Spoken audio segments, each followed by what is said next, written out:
Selamat siang Bapak, selamat siang Ibu, selamat siang teman-teman. Perkenalkan, nama saya Melania Binsasi, kelas A, semester 7, jurusan Sosiologi. Baik, pada video kali ini saya akan menjelaskan tugas UAS dari mata kuliah Sosiologi Terapan. Baik, langsung saja. Rumah sakit yang dituding dijadikan COVID sebagai lahan bisnis. Informasi terkait tim medis dengan modus memvonis pasien terkait COVID-19 yang diunggah oleh Andi Baso Riyadi Mapusule pada tanggal 2 Juni tahun 2020. Kejadiannya ini membuktikan kalau tim medis dokter menjadikan pandemi COVID-19 sebagai lahan mata pencaharian. Biar bukan penyakit COVID-19 dipaksakan untuk memvonis PDP COVID-19 atau pasien COVID-19. Malah sampai mau mengoyok anak korban agar setuju almarhum bapaknya untuk dijadikan positif COVID-19. Sama halnya dengan almarhumah istrinya yang meninggal karena stroke dan pecah pembuluh darah tapi divonis oleh dokter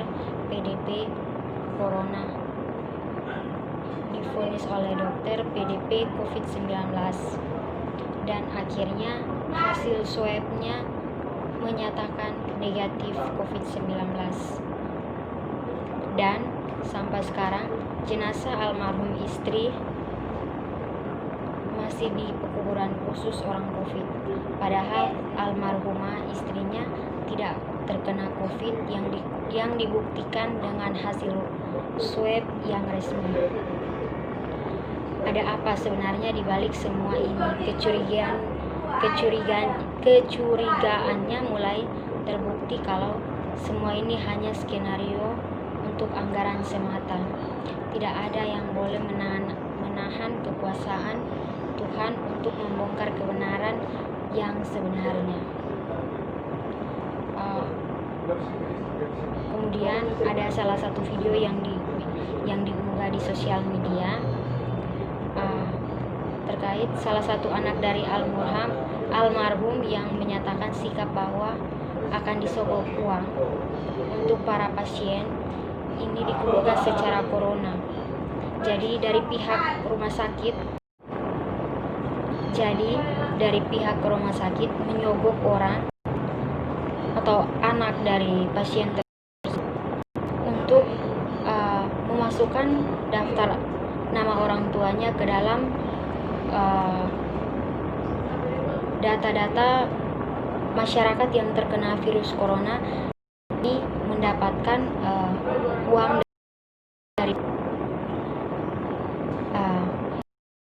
ini adalah salah satu bentuk pembodohan yang dimana dipaksakan oleh medis di tempat tersebut. Sangat janggal sekali kejadian ini. Di seluruh Indonesia akan tahu kejadian ini di Kota Manado, tepatnya di Kelurahan Ketang Baru dan Ternate Baru, bahwa pernyataan ini anak almarhum sendiri di rumah sakit Pancaran Kasih di Kota Manado, bahwa dokter menyogok anak dengan beberapa uang, tapi anaknya tolong diviralkan ke Indonesia agar terbongkar kasus seperti ini. Jadi para dokter menyogok anak tersebut untuk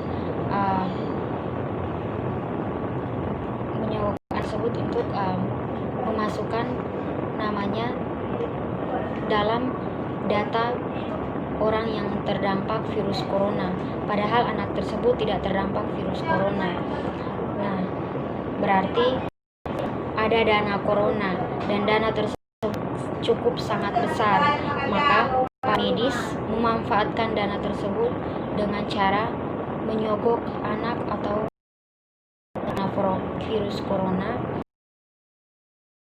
Nama-nama mereka itu tercantum dalam orang yang terkena virus corona. Dana akan berarti masa rakyat dipaksa kalau ODP ditangkap seperti kejahatan kriminal, padahal pasien tidak kriminal. Ternyata kenyataan seperti ini. Rakyat ditakut-takuti karena seperti ini seharusnya jangan rakyat ditakut-takuti. Nah, kasus ini ditunjukkan, kasus ini Tuhan menunjukkan kebesaran Tuhan bahwa ada kejadian seperti ini. Tuhan juga melihat semua kebohongan ini. Seharusnya aparat yang seharusnya penegak hukum harus berpihak kepada rakyat, berpihak kepada kita semua. Jangan berpihak kepada orang-orang yang tidak melakukan kebenaran. Tim cekfakta.com melakukan penelusuran terkait rumah sakit yang menjadikan COVID-19 sebagai lahan bisnis. Dikutip dari cekfaktaliputan6.com yang menelusuri klaim video tersebut menggunakan narasi pada video sebagai petunjuk untuk melakukan penelusuran menggunakan Google Search dengan kata kunci video viral pasien corona di rumah sakit Pancaran Kasih. Penelusuran mengarah pada artikel berjudul Corona Menyeruak, video keluarga pasien datang di RS Manado. Artikel menjelaskan beredar video di media sosial berdurasi 53 detik memperlihatkan sejumlah orang mendatangi rumah sakit Pancaran Kasih di Manado. Dalam video tersebut tampak warga memprotes pelayanan tenaga medis di rumah sakit Pancaran Kasih. Masa kemudian mencoba merangsek masuk ke dalam rumah sakit, namun dihalangi oleh para petugas yang berada di rumah sakit tersebut. Salah satu perwakilan massa mengaku mendapat tawaran uang 50.000 untuk memberi izin jenazah diurus pada protokol COVID-19. Hal itu dianggap sebagai upaya suap. Kata orang tersebut, buka ada gulungan 50.000. Kata salah satu perwakilan massa dari video tersebut. Terkait dengan dugaan suap menyuap yang dilakukan dokter di Rumah Sakit Pancaran Kasih Manado,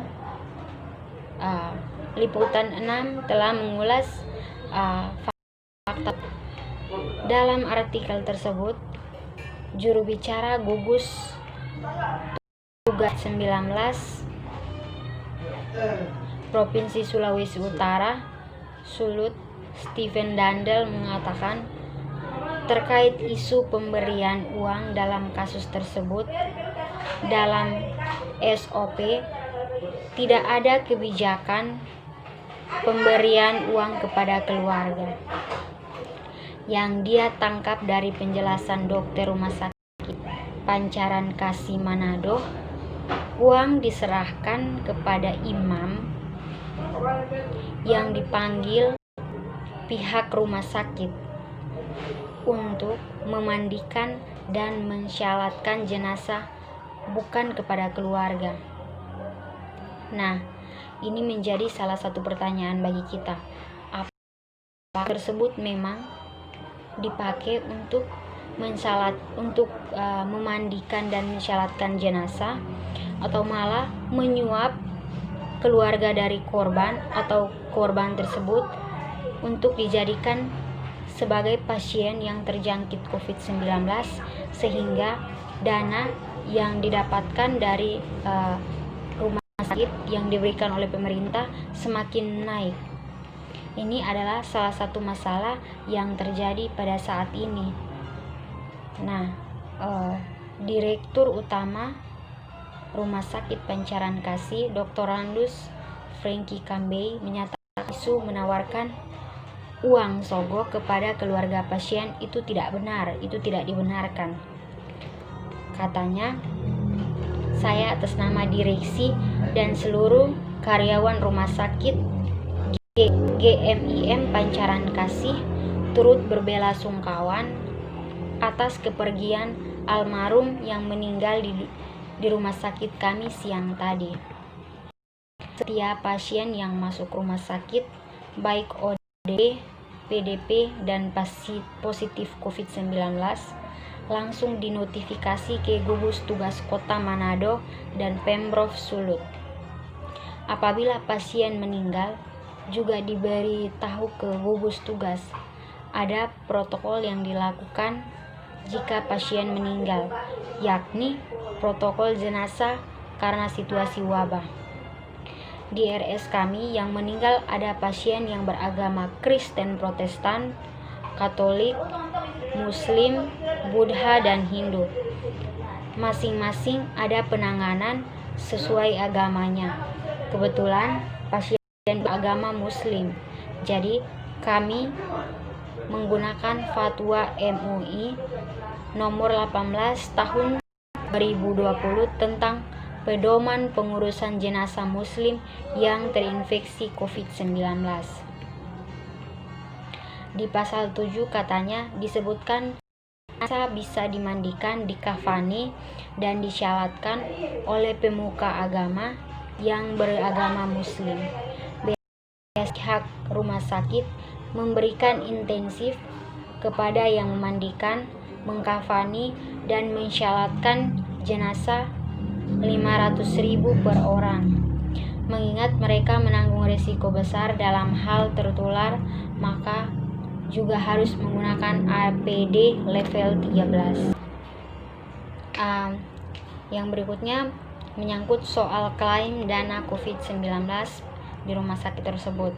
Dikutip dari situs resmi Badan Penyelenggaraan Jaminan Sosial atau BPJS Kesehatan BPJS, kriteria pasien yang diklaim biaya perawatannya adalah pasien yang sudah terkonfirmasi positif COVID-19, pasien dalam pengawasan PDP, dan orang-orang dalam pantauan ODP yang berusia di atas 60 tahun dengan atau tanpa penyakit penyerta, serta ODP usia kurang dari 60 tahun dan penyakit penyerta, baik itu warga negara Indonesia maupun warga negara yang dirawat pada rumah sakit di wilayah Negara Kesatuan Republik Indonesia, baik itu peserta Jaminan Kesehatan Nasional, Kartu Indonesia Sehat, maupun belum terdaftar atau rumah sakit yang bekerja sama dengan BPJS Kesehatan atau tidak, dapat dilakukan klaim pelayanan. Alur pengajuan klaim COVID-19 dimulai dari rumah sakit mengajukan permohonan pengajuan klaim secara kolektif melalui email ke Direktur Jenderal Pelayanan Kesehatan. Direktur Pelayanan Kesehatan rujukan Kementerian Kesehatan ditebus ke BPJS Kesehatan untuk memverifikasi dan Dinas Kesehatan. Adapun berkas pendukung verifikasi diajukan melalui aplikasi Enklaim INA. Jadi terkait dengan video dari rumah sakit yang menjadikan COVID-19 sebagai lahan bisnis, itu sementara ini belum diketahui mana yang betul, apakah memang betul rumah sakit menjadikan COVID-19 sebagai lahan bisnis atau tidak. Buktinya video tersebut adalah protes salah satu keluarga pasien yang terdapat terhadap pelayanan rumah sakit sebab diduga menyogok keluarga pasien yang sudah meninggal agar mau ditetapkan sebagai COVID-19, namun dugaan tersebut belum bisa dibuktikan. Baik, sekian dan terima kasih.